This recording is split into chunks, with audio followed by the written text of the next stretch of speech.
Well, welcome to the Dream Labs and Dr. Contrast Live here. And I just want to take a moment to recognize Nemo and Ballistic. So good to have you on board. And Chip, good to see you on board here again today. And thank you so much for responding to my note I sent out this morning about having a schedule change. Normally I go Tuesday, Wednesday, and Thursday. And because of a conflict tomorrow with some testing going on, I decided maybe switch gears and go to Monday here and just begin to introduce a whole new lesson plan here. Hopefully, well, first of many or three-part series here.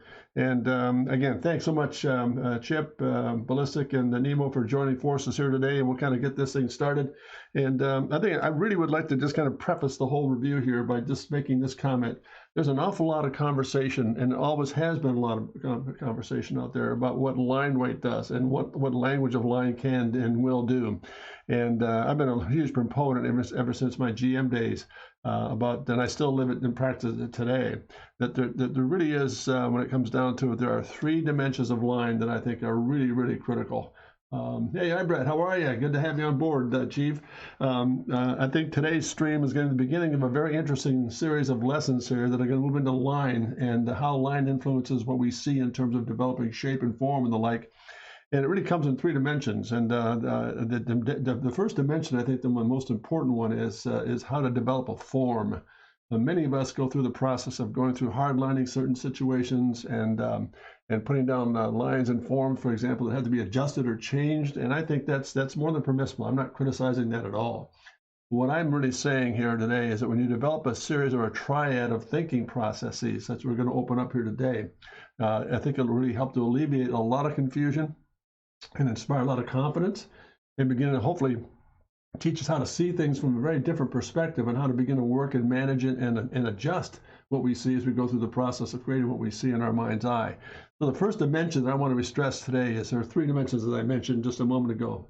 The three dimensions of line are the following. The first estate is always going to become the element of form.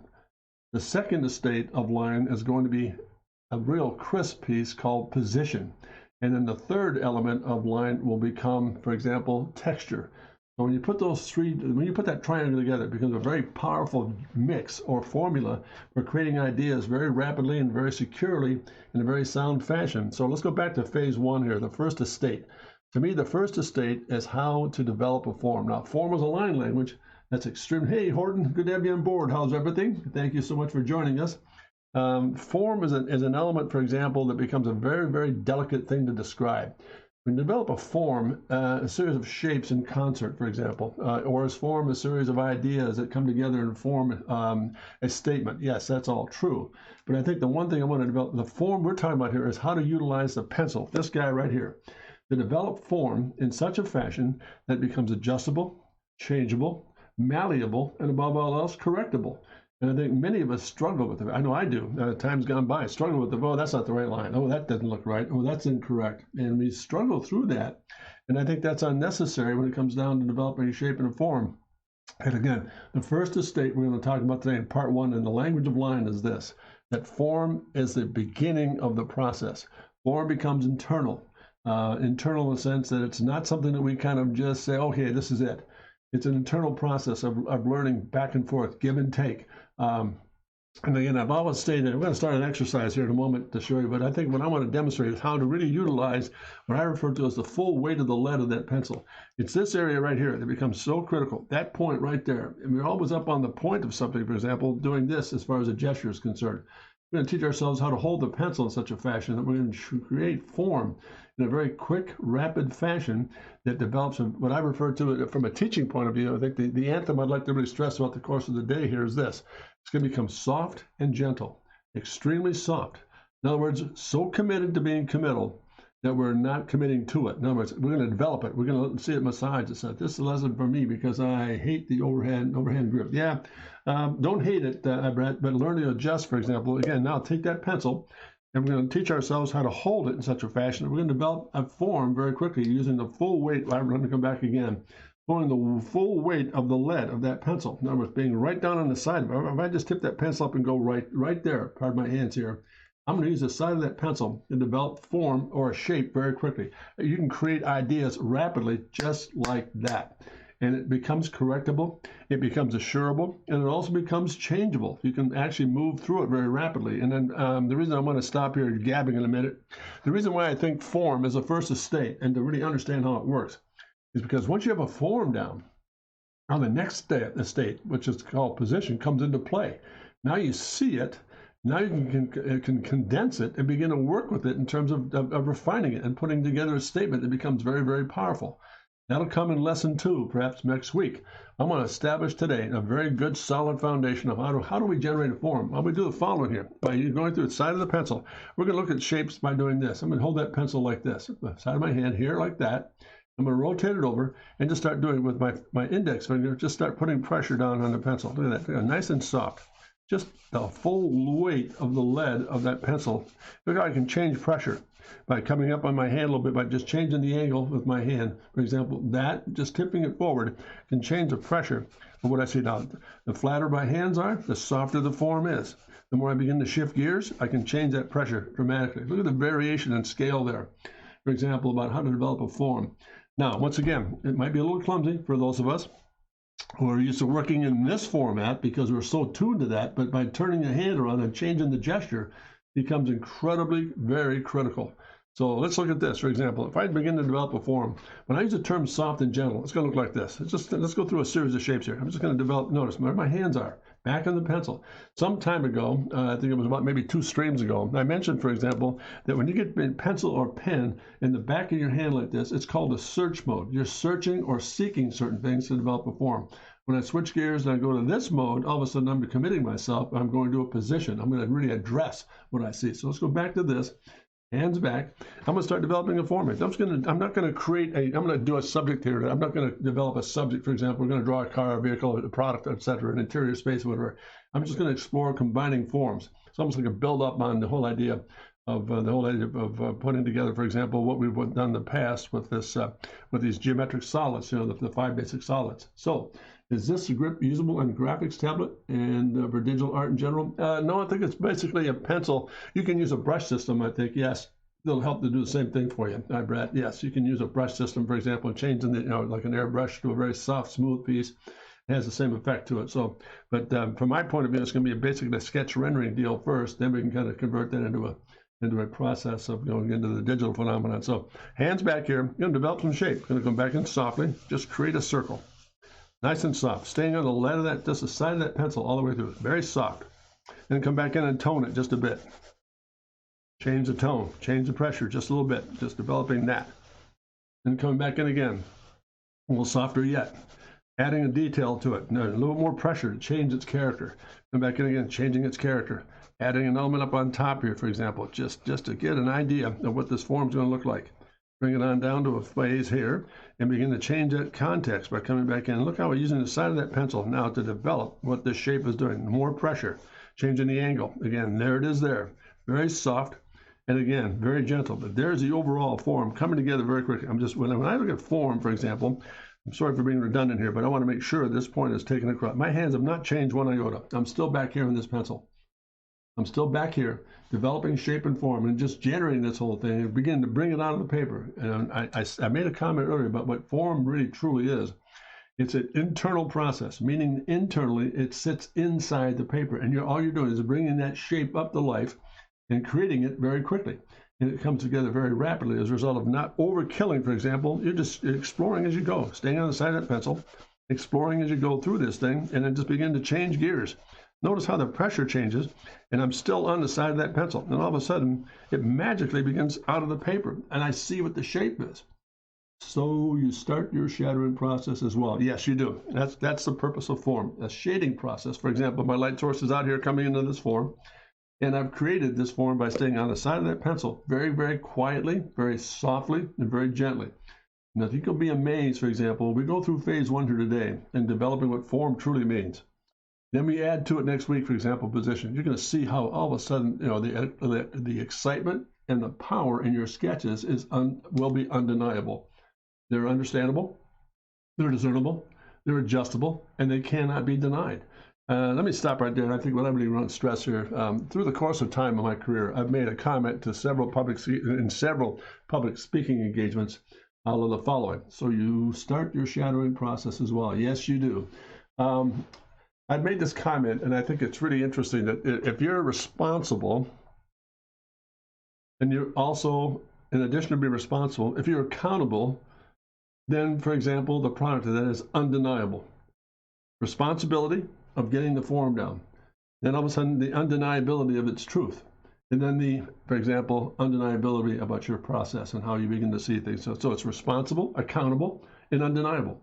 These things become all part of the whole process of developing shape. Let's go back and let's do another one here.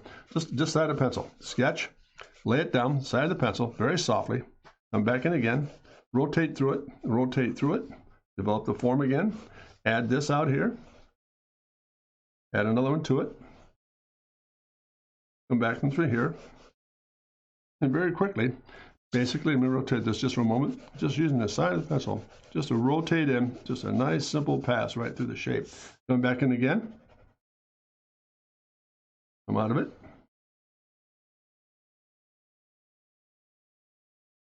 Change the weight.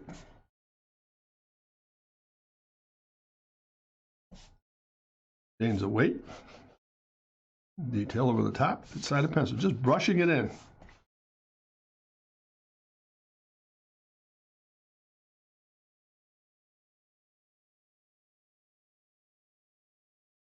Side of the pencil, soft and gentle. And then using that as a backdrop as well. You can come back in and just to give it a little bit of emphasis, to isolate the form or the plane you're dealing with. A little bit more pressure by lifting my hand just a little bit to get the pressure to change. And there I am. A little backdrop, soften it off, and then release it.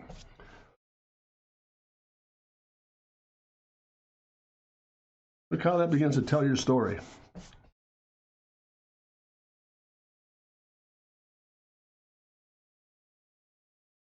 And there it is. There's form number 2. Look how soft that is. Dark to light. You got it. In other words, I reverse that just a bit there too, Chip. Pardon me. Yeah, dark to light. Look at it from light to dark. Just slowly but surely pass in, for example, light to dark, meaning this, light to dark. As I go through that process, I'm changing my hand gesture down on the pencil, picking it up, staying very flat. As I go to the dark, I'm lifting my hand just a bit to get that temperature change or that pressure change to get to work. So here are 2 examples of how quickly form really operates and how it begins to function. Again, it's a very soft and gentle process. We don't want to push a lot of things. When you go through all this, for example, what we're doing is searching. We're looking for certain things that are going to be accountable, what to work with, how to begin to see certain things, and how to begin to develop as we go. So let's kind of put that off to one side here. Let's go to a fresh sheet of paper.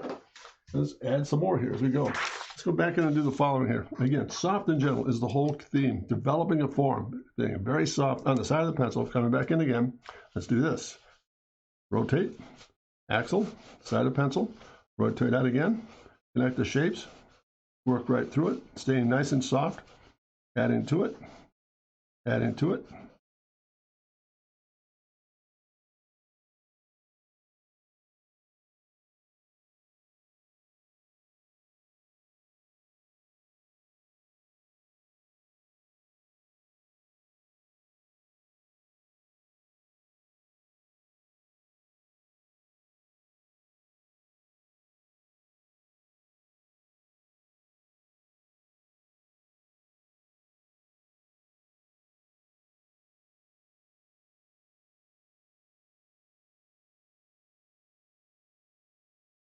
Pencil. I've said this before too, and I hope it's not being redundant for you here, but I'm a firm believer, for example, that a pencil here, you can use that like a paintbrush. I'm just painting in a surface here, just keeping it nice and simple, looking for ideas, looking for form and shape. There you go. Look how that form came together here. Hopefully that's some interest to you. What do you mean by adding into it, for example, Brad, is this. Once I get the basic shape down, I can start to add in little details like this, little details like flutes like this, detail, add into it. Go back in and reinforce what you're trying to sell. That's by going back into the shape itself. Again, very soft, very gentle, and I hope I'm not confusing people by making this comment. The whole concept behind generating a form is to first see it, let it come out of the paper. And don't push it. Just begin to continue to search, continue to look, continue to develop it. Then once you begin to see it, move back into it with the same pressure change, for example. All I did here was just change the pressure on my pencil just to get more depth.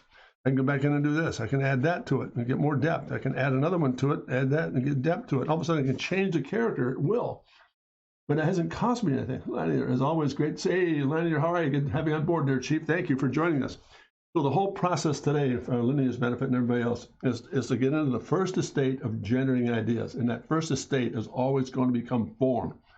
Form is critical. Hey, Kazlab, how are you, Doc? Good to see you. I feel this concept will appear clearer if the object we're drawing in from real life, as we can compare it to the real.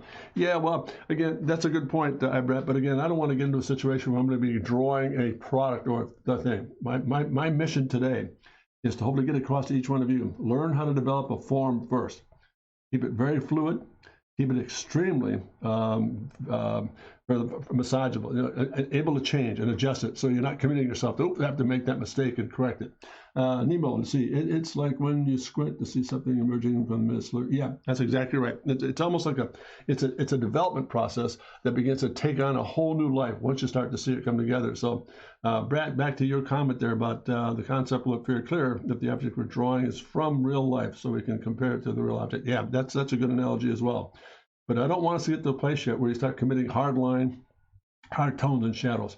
Today's mission is to teach ourselves to be extremely generative as we go. Process one, add it softly, add a little bit more to it, add a little more to it, and it's let it come out of the page. Let's carry on with another little object here. Let's just do this. Let's come back again. Just looking at shape, just developing in form. Little situation here. Come across this guy, come across it again, just tone it in. Let it go and release it. Come back in again.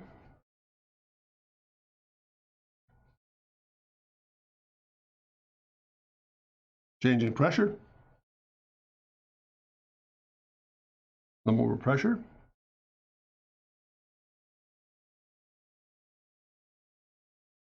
Just painting in the surface. I've made this comment before in drawing with these kind of situations where I've come back in and said, to me, a pencil, when I begin a sketch, for example, it's almost like working with a paintbrush, a bit of shadow or anything. Look how I change that pressure, come back down to baseline here. And all of a sudden, the point I'm trying to get at here, folks, is that form comes right off the pad. And then very quickly, it generates itself very quickly. It comes very quickly. And I think that's the essence of it all. Rather than us, let me just kind of pull back a moment here. Rather than us agonizing about, gee, is this right? Or should I put this line down? Or should I put that line down? This is a good fail-safe system in terms of keeping ourselves honest and at the same time being extremely powerful. I think it requires fantasy and creativity to see objects that don't exist yet, as in making him up. Yeah, that's right. That's exactly right, Devo. It is it's a mysterious process in terms of creativity. To me, is not a matter of just A, B, C, and D. It's not linear. Creativity, for example, is extremely compound. It's in and out of it and back and forth and making changes and adjustments. All the more reason, for example, to develop a form-based system that really begins to tell a story very quickly and extremely powerfully. So let me do this. Let's go back here for a second and just get adding some more shape. Let's do this. Again, side of pencil, just drawing through it. Drawing through it. Extremely, and again, notice how I'm keeping the stroke rather wide. I'm just looking for a surge here. Come back in again, down below.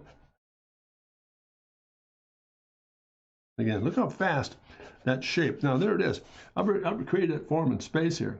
Now to really begin to develop it. Now come back and let's do this. Add some character to it. Right down through the center line. Put a bit of tone to it. Come back in again. Create that little recess we're after here. Notice very painterly. Just kind of resist. We're rounding it out a little bit more. To the center line. Back in the tone again. And letting it release. Into a hard razor line, into highlight right along here, and then across the top again. Look at how big that form just comes together so softly, but yet it has a character about it. Oh dear, my subject. Oh, okay. Does that make sense, gang? Let me slow down for a moment. I want to make sure we're communicating all right so far. Is this helping or hindering? I want to make sure that just for a second, I'll take a second and take a little bit of a synopsis here about where we are. Good deal. All right. So far, so good. Again, The whole purpose today is to learn how form works, what the first estate really truly does. Form, again, for review purposes here, form is actually taking the shape we see in our mind and begin to softly developing it on paper. Extremely helpful. It just comes right out of it and so softly, and it's so unique in itself that it prevents us from being overcommitted. And I'll say that again, it prevents us from being overcommitted. How many times, for example, I know I'll use myself as an example. I've gone through a process where I've gone, oops, that's not the quite line. That's not right, quite feel there. Then I have to come back and adjust. I've learned over the course of time to develop this whole process of this whole triad of form, position, and texture to help alleviate that problem. When I lay down a sketch now, I hope I can say this, please don't misunderstand. When I lay down a sketch now, I know it's going to be correct. Now, is it perfect? No, but I know it's what I'm after because I've taken the time to form it and I begin to see it come and emerge from the paper, and that's it. So let's see, Neema's got a question. I utilize that process when drawing human body, but I never thought about it to use it for yeah. For exactly for the human form, excellent. And the same thing for product design or architecture, aircraft design. It's a universal process game. And Brad, good deal. That's you in a nutshell. This will help you enormously by being extremely form-based and not overcommitting to things very quickly. So there's page 2. Let's add another one here. Let's carry on with this. Let me sharpen the stick for a second here. Let's carry on just for what it's worth here.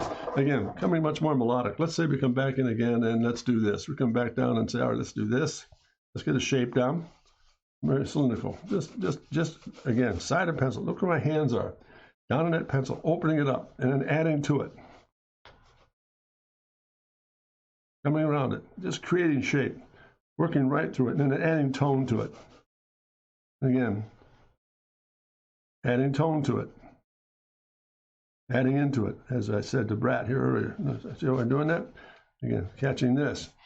Adding a little more shape into this. Just feeling my way through the actual form, transitions.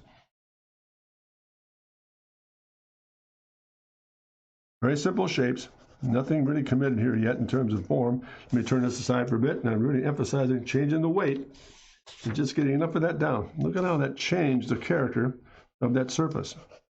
I can come back in again, add a little more weight to it, change the character of this form. Go back in again, maybe it's a reflective lens of some sort, a little more tone to it.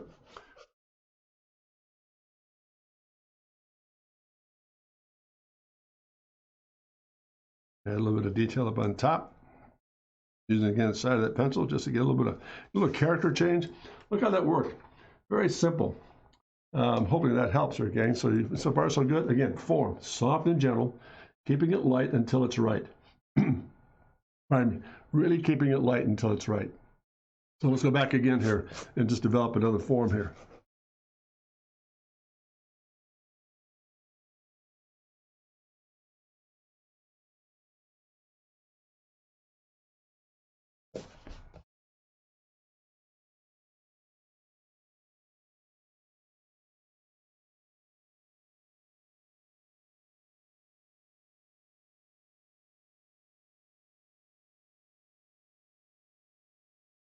One, two, three, side of pencil.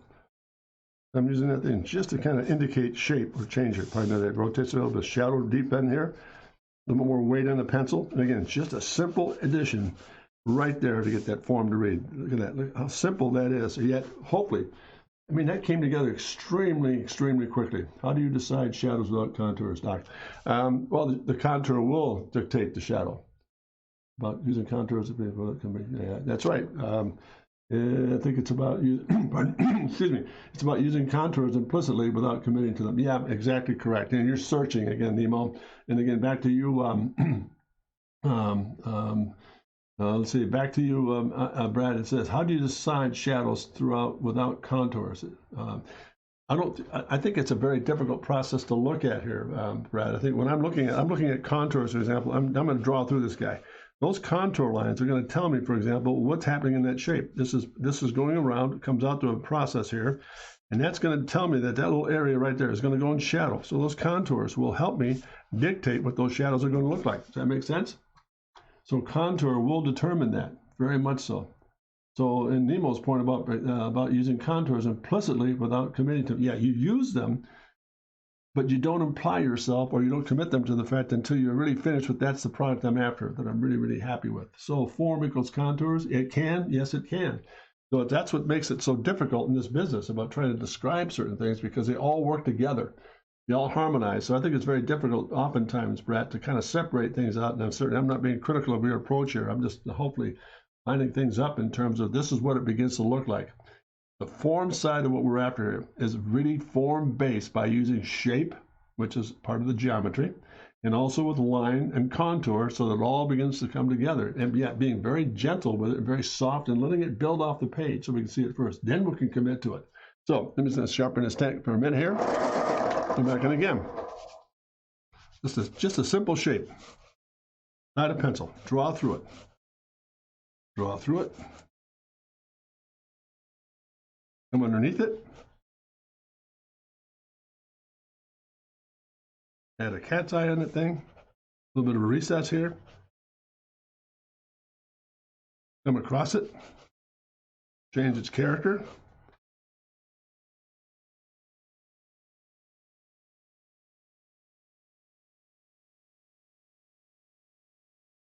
Softly moving in.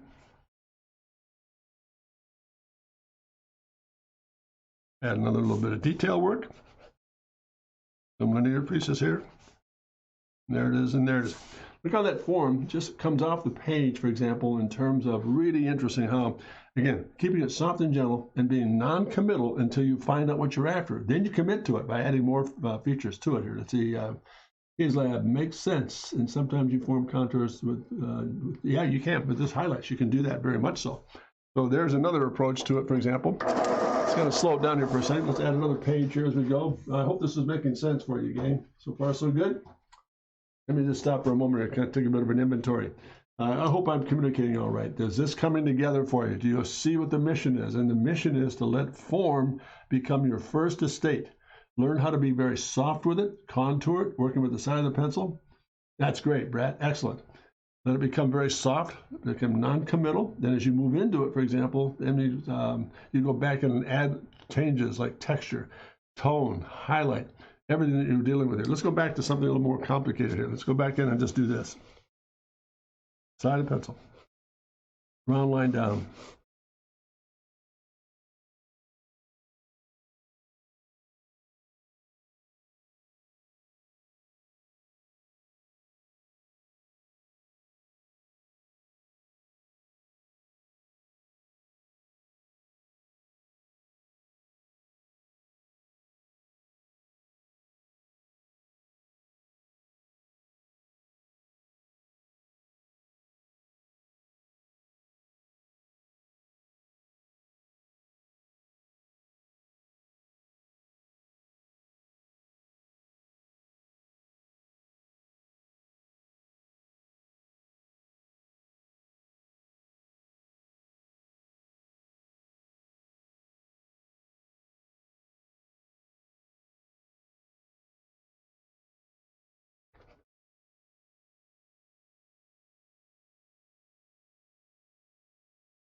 You know, totally change the character, the personality.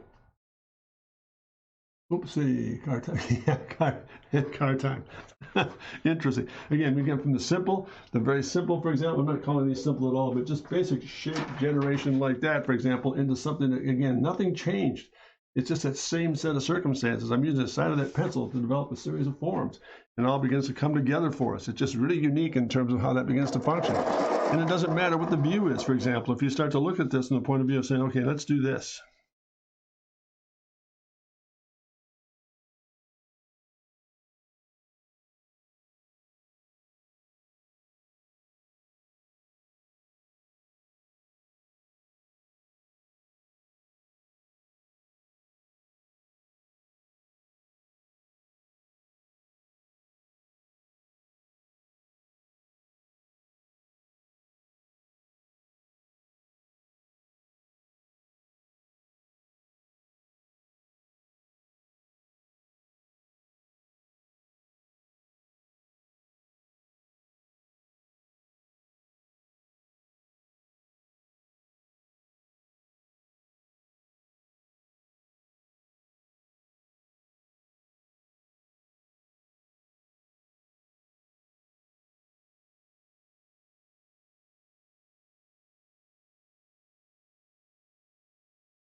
There you go. How simple that is. Let's see, Brad's question here. So I learned to simplify things that I see into simple shapes to draw them, but I see you, Doc, doing the opposite and drawing with them. Yeah, I am. I'm drawing with the shapes. I'm simplifying them down to get them to kind of read for us here, Brad. I hope that doesn't confuse you. Just see what we're doing here, how simple that is. We're just getting real soft with this stuff, and the reason, and I just want you to, I'm going to try to build a stage here. What I'm looking forward to is getting this whole idea of form down first. Now, next week, we're going to move into what the next step is. We're going to take these same form sketches and begin to add position to them, which is really going to sharpen things up. There's a process that I'm trying to get across here, and I think you guys, all of you are doing a great job of following the form here as we go. And Brad's concerned to learn to simplify things that I see into simple shapes to draw them, but I see you, Doc, doing this opposite and drawing simple shapes to draw with them. Yeah, I'm going through the matrix of going simple, compound, simple, compound. This allows for mistakes to get inspirational rather than, yeah, that's exactly what it does, Nemo. And I hope, Brad, that's what I'm trying to get at. This allows us to make mistakes that are correctable. That allows us to see certain things that we can adjust without, oh, gee, I have to start all over again. I can take any one of these sketches and go do a final illustration. In fact, I've done so in front of clients. We actually do a form study like this and take it right into a very final study. And they go like, holy cow, how did that happen? My answer very simply is this: genius, pure genius. And I don't mean that to be of self. It's the process that matters. The creative process is unbelievably powerful. But you're absolutely right, Nemo. Great point about the fact this allows us, me, all of us, to make mistakes or to not see things properly, yet not and forgive it. And it's very forgiving. It changes things dramatically. Let's go back and do a couple more here as we go. Just gonna go back in and change paper here. Get another sheet of paper. We'll just keep moving on this. So hopefully, is this helping, gang, so far? So far, so good. I hope. Yeah, neat. So let's go back in again. And the more abstract, it can become extremely abstract. I'm going to kind of move a little bit forward. This is still the emphasis today. I'm going to go a little bit quicker here, and I'm going to go a little bit quicker in terms of being extremely abstract. So there's so little information there, you begin to put it all together for you. So let's do this.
Time just a bit.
There it is.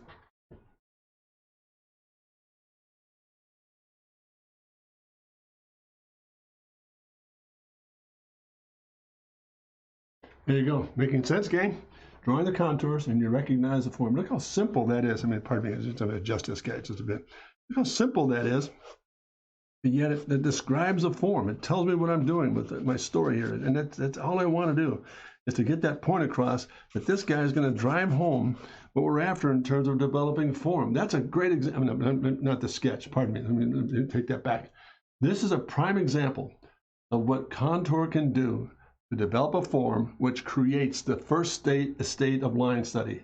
And the principle of line, the most important part of all is, if I get that, my camera's distorting that thing. I don't like the fact that it's distorting that circle. Get those guys squared away. It really begins to take on, for example, a whole different meaning. For example, that literally form is the first state of creativity. It begins to close in the doors. I can take this sketch now and begin to finish it out and hardline it if I choose to. So let's really look at this thing from the point of view of what form does. Form is the beginning of an idea. Form sets the idea in motion. It gives it a tone. It gives it a voice, without being, for example, as Nemo pointed out extremely well. Oh, look at that. He is only drawing not car, and we start seeing a car. There it is, not car, and we start seeing it. Perception is all about getting that form or that shape to come together for us, Nemo. So thank you so much. Hey, Doug Ritt, how you doing? Good to have you on board here, gang. Let's go back in again. Just do a nice, simple little gesture. Again, simplifying the form.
Just a real quick gesture. Now I can go back in and begin to really hone that thing in. Absolutely just a lot of fun. Form. That's it. So I hope this is helping, gang. Let's go back here and let me sharpen the stick here for a second. Go back to another sheet of paper. No matter what you're developing, no matter what you're dealing with, for example, it's simply this.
There you go. Series of real quick little gestures. So I hope that helps, gang. Look how that whole process of learning how to develop a form stays extremely soft, very gentle. You're building it out of the paper, you're bringing it all forward, and hopefully just creating a statement with the idea of learning how the first estate of line works. And that first estate that we're talking about here is called form. It's extremely sensitive. It's a very soft and gentle approach. I'm going to go back through some of these elements here, and then I'll stop here for a moment. Any questions about from the gang here thus far about what this whole form estate does for us? It keeps us, I think Nemo said it really, really well. It prevents us from making irritable mistakes. It begins to slowly build us from, hey, this feels right. This is good. This is good. This is coming along nicely. This works well. Let's go back to a little study here. Again, everything done here is on the side of that pencil. There's not a switch at all. I've kept my hands down on that pencil, and I've not rotated to this yet because that's going to come. And what's going to be coming is extremely powerful. Once you have a good form down, once you develop that softness in the shape, watch out. It really starts to take on some tremendous character. So there's phase two. We've been some very earlier shapes here, just putting form together, just very quickly, rapid sketches here to get it all together. Nemo, a question there. So just for the sake of completeness, the principles of perspective are applied here. Yeah, oh, no doubt. I mean, excellent point again, Nemo. Really appreciate your input. There's not a thing that I don't do in every one of my streams that is not dependent upon the power of perspective. That's the cornerstone. Once that perspective is down, and I mean this, I'm still learning it, I'm sure we all are. I'm still learning all about perspective. But once it's there, once you understand the drama of perspective, everything, you can now, I'll go back to a Sid Mead statement. I think it was Live in Infamy. Sid Mead made a comment about the fact that until you learn the principles of perspective and understand the power therein, you will never be able to break the rules. And I thought, wow, that's a really interesting comment. Never be able to break the rules. His point was, once you understand the power of perspective, you can use perspective to break the rules and create drama and impact, of which one of them is called form. And that's the first estate of the language of line. To form something means to create it, to be very soft, let it appear. It's almost mystical in a sense. And you said it very well earlier. It's magical as well. It's a magic of putting all the pieces together without being committed to it yet. But then once you see it, bam, you go right after it and really nail that thing down. So that's just the idea. So for the sake of completeness, absolutely correct, Nemo. Well said. Go back to another page here with these guys. There's just another little thumbnail study of just getting form sketch. I'm just going through the first few warm-ups. I just did this, for example. There's where I started. Came back in when we started, for example. This is what it looks like. When you develop a form, it's more of this side of pencil down on the paper. Going back in and being very soft with this guy and just kind of using the side of the pencil. I've often said this in one of my streams, in all my streams, and I think it's really true here. Whether it's marker, whether it's pencil, ballpoint pen, whatever, I use a pencil. Most specifically, I use a pencil like a paintbrush. I paint certain things in. Then once I see the overall, man, look out, I begin to attack it, which I'm hoping you're going to be able to do, and I know you will. Your confidence level here is going to jump dramatically once you understand, for example, and let me rephrase that. Once we begin to put this whole power of understanding how to develop a form on paper first, see it first. I've used this analogy as well. See it, strike it. The more you see it, begin to merge out of the paper, let it go at that. Let it go with that. Then begin to determine once you see it, go back to what Brat's question was earlier about the fact, what do you mean by going back into it? Once you come out of it, for example, and you start to see it, you can go back into it. For example, by coming back in, means it goes like this. Going back in a little more detail. I can add more contour to it. I can start to make changes to it. I can take contour into it and begin to move into it. I can put more into it now because I see the shape. I understand it. I begin to look at it from the point of view of, complete understanding, not complete understanding, but I'm much more confident with it. Let's put it that way. So once again, the whole summation for today's stream, and I want to thank all of you, for example, for tuning in here on a very short delay because of a scheduling problem tomorrow. I thought I'd start today, and I'll pick up the action on Wednesday. But we're going to go back into a little bit of a drawing program, a little bit of a fun thing here. I'm going to change gears. I'm going to save every Monday or Tuesday, or every Tuesday, for example, for lesson planning such as this. So the idea today was entitled, the stream today was entitled The Language of Line, and the first thing we attacked were the three powerful components of line. Number one, form. Number two, position. Number three, texture. So we worked on form today to get the idea off the paper into the process and begin to see it as it unfolds and begin to keep it mysterious. And then what's coming, for example, next week is going to be absolutely stunning. You'll see how all this thing all fits together. Everything we do here, everything, let me put it this way. Every stream I put on live, my task is to make it discernible, understandable, and above all else, productive for you. If I'm not doing that, then I'm making the mistake. You're not. I just want to make sure that my communication to you is such that you'll begin to see these things becoming an asset when you begin to draw and use drawing as a basis for creating your ideas, no matter what it is. What happens is it really comes down to learning how. Let's put it in a nutshell. Let's put it. If I were to put it one line together that kind of sums up what form really means. Form is the beginning of the understanding of how to become infinitely inspired. And I'm not going to take that one back. Let me finish my thought here, Brad, and I'll answer that question. I think it infinitely inspires us because now we have a license to go out there and create things softly and very, very mysteriously without being critical of being right or wrong. Because we can take those adjustments and correct them as we go. So I think that's the idea of that form's whole purpose is to inspire infinite confidence in us because we're committed to the idea, but not fully committed to it yet until we see it unfold. Back to the question there, pardon me, should I draw from imagination or draw? I think it helps to go both ways, Brad. I think to take an object, for example, that you begin to work with and draw it as you see it and begin to abstract it by using form. How can you soften it off? How can you build it very quickly with it? So I'd strongly recommend you work both ways.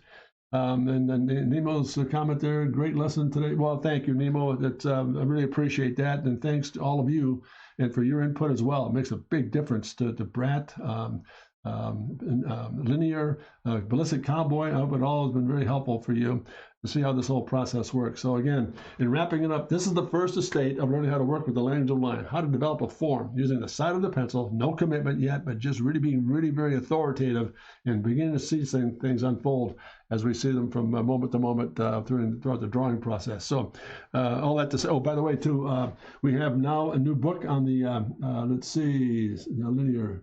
Every new episode is super helpful. Yeah, thanks very much, Linear. Great. That's great. Really appreciate the input here, folks. Not an easy subject matter to get across. And again, I know that going into it. That's why I'm very careful about communication skill here. I don't want to leave anybody behind. I want to make sure I'm communicating clearly. These are very tough principles to deal with. I don't mean tough in the sense that they're not, we can't grasp them. But my job is to make them feel very solid and to make you secure in the fact that what we're dealing with here is very paramountly helpful. Just a quick announcement before I sign off here. If you go to my website, now there's a new store up now. I've got some print work on there for some Ferrari stuff, some Maserati stuff, some Corvette work, some Porsche. I've got a new coffee mug on there. I've just added the PDF of the new drawing book, Drawing in Dynamics. So that's there now. If you go to my website at drcontrast.com, take a peek and see what you think, and give me a note back. Drop me a note back to let me know what you think of the site itself and the store. So we're adding more things to as we go here. And last but not least, please visit my website, drcontrast.com. Hope it's been of some help to you, and hopefully if you pick up some drawing lessons, great. Also. Again, I'm making the appeal. Please pass along to your friends about what I'm doing here on Twitch. I'd love to build my audience, and I know you've been helpful to doing that. So I'd like to keep that active. And last but not least, and always sign off with this, and I think it's extremely important to do so. Out of respect for you and your time being spent with me, I really appreciate it wholeheartedly. You mean a lot to me, always have and always will. And I always sign off with this. Do not ever forget to remember to dare to be great, because you are. All the best, gang. Have a great day, and we'll see you on, let's see, what is it, Wednesday with a little bit of, we're going to do a little bit of switch gears on some fun stuff. So, again, hope this has been helpful. Take care of yourself. All the best, gang, and take good care. Thank you. Bye-bye.